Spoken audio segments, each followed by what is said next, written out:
Swastiastu. Perkenalkan, nama saya Desa Juni Panca Pratnya-Dewi, nomor absen 2, kelas 11 IBB. Di sini saya akan menceritakan salah satu tokoh pahlawan Indonesia, mulai dari biografinya dan juga perjuangannya dalam kemerdekaan Indonesia. Berbicara mengenai kemerdekaan, kemerdekaan adalah buah perjuangan ribuan nama, banyak sosok yang tak tercatat di dalam sejarahnya. Nama-nama yang diabaikan dan dilupakan disingkirkan karena konflik ideologi dan kepentingan. Perjuangannya, pengabdiannya tak dikenal bangsa. Salah satunya adalah Tan Malaka, pahlawan nasional perintis kemerdekaan yang jasanya dilupakan dan absen dalam pelajaran sejarah kita. Berperan besar dalam perlawanan kolonial Belanda, gigih memperjuangkan Indonesia dengan segenap daya, dikejar, diasingkan, dan terbunuh di medan gerilya. Tariklah napasmu dalam-dalam sekarang. Udara kemerdekaan ini sudah kita nikmati sekian lamanya. Indonesia.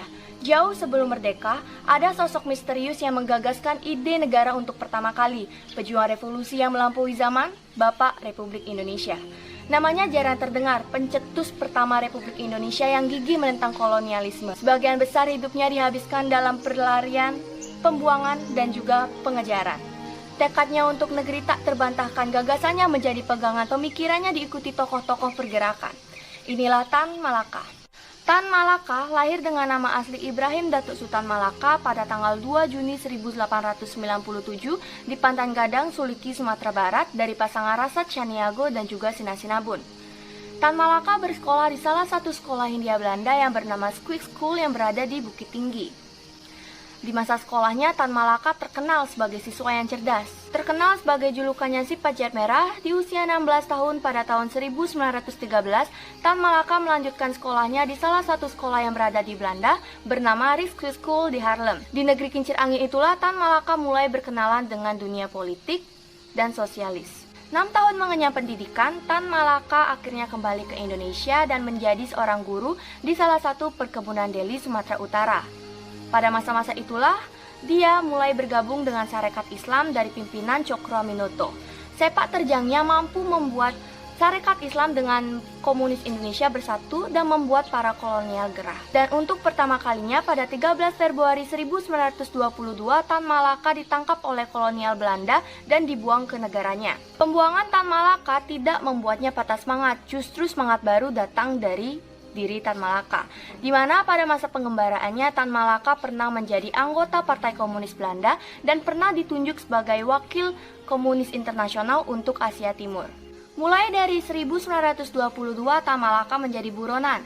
Masa buronannya, Tan Malaka diselidiki oleh 2 polisi rahasia di 11 negara dan 2 benua, memiliki 23 nama samaran, 13 kali masuk bui, dan menguasai 8 bahasa, di antaranya bahasa Indonesia, Minang, Belanda, Inggris, Jerman, Rusia, Mandarin, dan Tagalog. Dan pada masa itu Tan Malaka pernah menjadi seorang guru, tukang jahit, tukang tik, dan tukang buah. Guru adalah salah satu profesi yang ditekuni Tan Malaka, merintis sekolah rakyat untuk anak-anak pribumi karena baginya kemerdekaan rakyat hanya bisa diperoleh dengan pendidikan kerakyatan. Bukan hanya guru pendidikan, tetapi juga guru kehidupan. Tan Malaka begitu ikhlas berjuang untuk mencapai Indonesia merdeka tanpa mengharapkan imbalan dan materi ataupun posisi. Beliau pernah ditawarkan oleh tokoh lainnya untuk mendudukkan diri pada sebuah jabatan, tapi beliau berkata, "Bukan itu tujuan saya. Tujuan saya adalah bagaimana Indonesia merdeka ini cerdas dan kita merdeka 100%. Kutipan terpenting dari perjuangan politik Tan Malaka adalah merdeka 100%. Karena menurut Tan Malaka, pendidikan itu nomor 1. Tidak mungkin negara ini bakalan sejajar dengan negara lain kalau otak dan pendidikannya tidak ada. Banyak peran yang diambil Tan Malaka, mulai mendirikan partai-partai di Indonesia. Tan Malaka sempat mendirikan Partai Pari pada tahun 1927, Partai Murba 1948, mendirikan sekolah dan pernah menjadi guru di Cina dan sekolah tinggi di Singapura. Pada masa bergerilya, Tan Malaka menutup usianya di usia 51 tahun 8 bulan 19 hari pada tanggal 21 Februari 1949.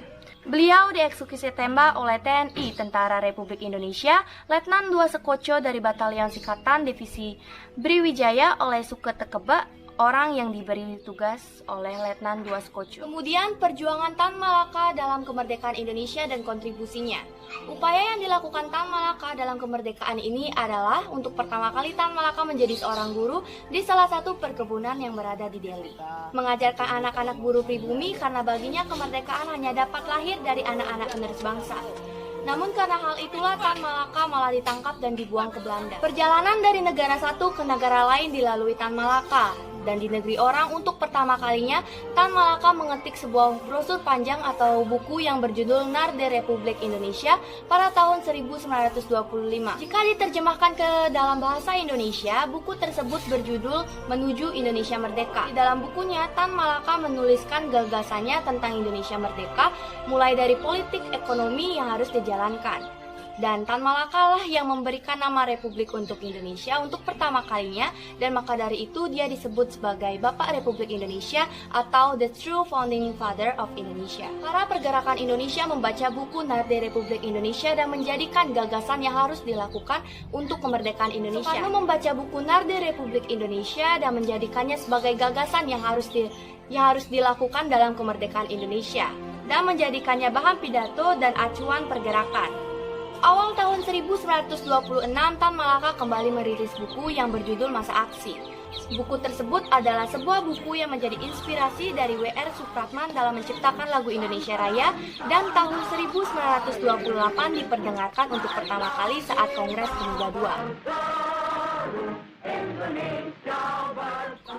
Berbicara mengenai karya Tan Malaka, buku Narde Republik Indonesia adalah bahan terpenting dalam kemerdekaan Indonesia, di mana selain gagasannya untuk Indonesia Merdeka, Tan Malaka juga menulis sebuah analisis ramalan mengenai Perang Dunia Kedua, analisis situasi politik dari Jepang dan Amerika yang menyebabkan Perang Pasifik, di mana pada situasi tersebut dianggapnya penting karena situasi yang bisa melakukan revolusi terhadap Belanda. Dan hebatnya, setelah 16 tahun buku itu dicetak, Perang Pasifik yang membuat gejolak Perang Dunia Kedua pun terjadi. 20 tahun menjadi buronan, akhirnya Tan Malaka kembali ke Indonesia pada tahun 1942. Tanpa dia ketahui, ternyata Jepang juga sudah mendarat di Indonesia. Dan maka dari itu, di Indonesia kembali menyamar sebagai tukang buah dengan nama Haile Susin untuk menghindari atau bersembunyi dari tentara Jepang. Masa kedatangan Jepang membuat Tan Malaka tidak suka, menolak berunding menjabat tangan dengan Jepang karena dia tidak mempercayai apapun yang dikatakan oleh Jepang. Dan pada fase itu Tan Malaka kembali menulis sebuah buku yang berjudul Dari Penjara ke Penjara Jilid 3. Di buku itu dia menganalisis bagaimana pergerakan Jepang di Indonesia dan menuliskan sedikit kekecewaannya terhadap Soekarno karena begitu saja mempercayai Jepang. Tan Malaka memiliki idealisme tanpa kompromi dengan penjajah Belanda dan Jepang. Baginya, kemerdekaan Indonesia harus diraih 100% bila perlu dengan peperangan. Jepang datang ke Indonesia dan menjanjikan kemerdekaan. Tan Malaka tidak mau kemerdekaan Indonesia diraih dengan belas kasih. Tan Malaka menilai idealisme Bung Karno soal kemerdekaan Indonesia harus diraih melalui perjuangan tanpa meminta belas kasih penjajah luntur pasca Jepang tak masuk ke tanah air. Padahal Bung Karno diam-diam mendambakan dan juga mengidolakan Tan Malaka, gagasannya dan pemikirannya menjadi acuan terhadap kemerdekaan. Namun cara berpikir Tan Malaka dan Soekarno berbeda, maka buku Dari Penjara Jilid 3 ditulisnya. Berbagai halangan dan rintangan dihadapi Tan Malaka, mulai dari memperjuangkan Indonesia dan berbagai penangkapan, pembuangan, pengusiran dari negara sendiri, seringnya konflik dengan Partai Komunis Indonesia, hingga pernah diduga menjadi dalang penculikan dari Sultan Syair pada tahun 1946. Berbagai peran penting pun diraih Tan Malaka dalam kemerdekaan Indonesia, mulai dari gagasannya dijadikan pedoman untuk kemerdekaan Indonesia, nama Republik dijadikan nama yang resmi, dan ada salah satu peran yang sangat penting yang diraih oleh Tan Malaka, yaitu pada tahun 1945, di mana peran Tan Malaka dalam mendorong para pemuda yang bekerja di bawah tanah pada masa pendudukan Jepang untuk mencetuskan revolusi yang tepat pada 17 Agustus 1945. Setelah Indonesia merdeka pada tahun 1945, Tan Malaka melanjutkan gerilyanya dan mengakhiri gerilya tersebut di umur 51 tahun pada 21 Februari 1949 karena ditembak oleh TNI.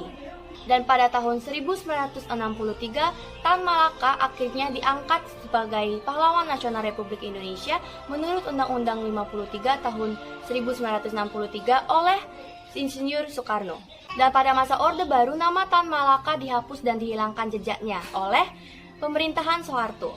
Dan karena itulah Tan Malaka tidak ada dalam sejarah bangsa. Itulah Tan Malaka, pahlawan nasional perintis kemerdekaan, orang pertama yang menulis konsep Republik Indonesia, tapi hidupnya berakhir tragis di ujung senapan tentara Republik yang didirikannya. Menurut Harry Post, sejarawan asal Belanda, Tan Malaka adalah orang di balik peristiwa dilaksanakan untuk memperingati 1 bulan proklamasi kemerdekaan. 15 September 1945, Tan Malaka memakai topi perkebunan, berjalan berdampingan dengan Presiden Soekarno.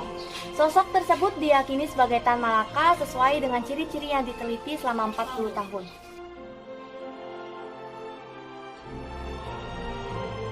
Dan alasan saya memilih Tan Malaka sebagai tokoh yang ingin saya bahas karena saya ingin menyampaikan bagaimana perjuangan beliau dalam pergerakan kemerdekaan Indonesia.